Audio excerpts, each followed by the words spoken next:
പിന്നെ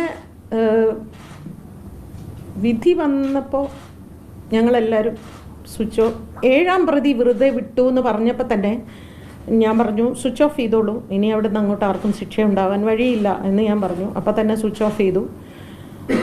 ഞങ്ങളെല്ലാവരും അവളെ, അപ്പോൾ ഈ താഴെ ഈ ടി വിയുടെ വോളി അവൾ കേൾക്കുന്നുണ്ടല്ലോ. ഞങ്ങൾ അവളുടെ അടുത്തേക്ക് പോയപ്പം അവളിങ്ങനെ ഷോക്ക് കിട്ടിയ മാതിരി ഇങ്ങനെ ഇരിക്കുന്നുണ്ടായിരുന്നു. ഞാനിനി എന്താ ചെയ്യേണ്ടത് എന്നിങ്ങനെ ചോദിച്ചു.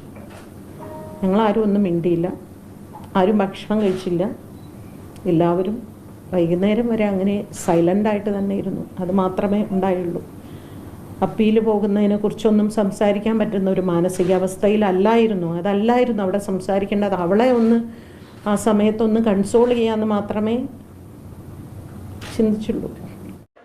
ലേറ്റസ്റ്റ് ആയിട്ട് ഇപ്പം ഭാഗ്യലക്ഷ്മി കൊടുത്ത ഒരു പ്രസ് മീറ്റിനകത്താണ് നടിക്ക് ആ ഒരു വിധി കേട്ടപ്പോൾ എന്താണ് പ്രതികരിച്ചതെന്നുള്ള രീതിയിൽ പറഞ്ഞിട്ടുണ്ടായിരുന്നത്.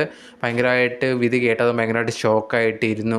ഇനി എന്ത് ചെയ്യണം എന്നുള്ള രീതിയിൽ ചോദിച്ചിട്ടുണ്ടായിരുന്നു എന്നുള്ള കാര്യം. അതുപോലെ തന്നെ അന്നത്തെ ദിവസം കൂടെ ഉണ്ടായിരുന്ന ആരും ഒന്നും കഴിക്കുകയോ ഒന്നും ചെയ്തിട്ടില്ലായിരുന്നു.